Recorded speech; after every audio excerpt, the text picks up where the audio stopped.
Good evening and welcome to another episode of the Oklahoma Hedge Night. Uh, Please take the opportunity to like, comment, and subscribe. I'd like to start kind of talking about some of my goals for the future with this.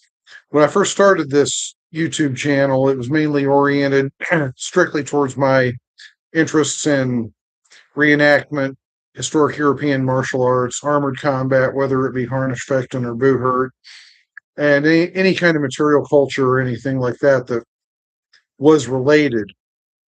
Over the last few years, I returned to college and am working on trying to finish a Bachelor of Arts in History with a minor in Ancient and Medieval Studies.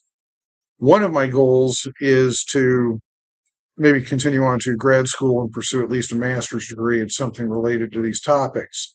So, in relation to that, I started considering the idea of doing some book reviews and some other things related to medieval culture that would end up being a little more useful to the community, especially people who want more research oriented material being presented. A little awkward doing this. I'm kind of new to this kind of the side of production. But anyway, I wanted to discuss a couple of the books that I am going to review in time as I'm still reading them and trying to finish them up. One is Remy Ambul's Prisoners of the Hundred Years' War, Ransom Culture in the Late Middle Ages. This particular monograph is really fascinating as I'm I have a I I would say Hundred Years' War is one of my favorite topics. It's fascinating to study. It covers a wide range of arms, armor, concepts of knighthood, concepts of economics, concepts of religion, the Black Plague. It's just a fascinating era. But one of the things that's, I don't know, underreported, is just how ransom culture worked, especially after major battles.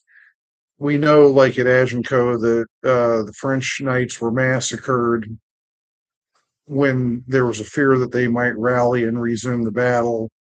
But we don't have necessarily a lot of idea of just how that worked. And this book addresses that side of culture. Now, also, this last semester, 2 semesters back, I took a class in modern medievalism as seen through video games by Dr. Emily Graham at Oklahoma State University.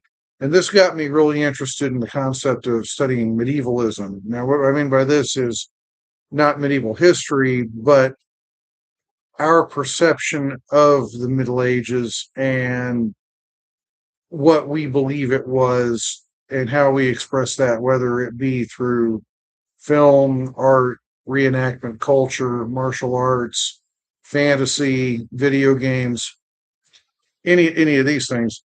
So David Matthews, Medievalism, A Critical History, is going to also be one of the books I'm going to discuss at a later date. Both of these books deal with very different aspects of the study of the Middle Ages and how we perceive the Middle Ages. And somewhere along the line, it is my hope that we start to reconcile the Middle Ages that were with maybe the Middle Ages we perceive. One of the things that Matthews does talk about at length is how we tend to compartmentalize the Middle Ages as either the grotesque Middle Ages,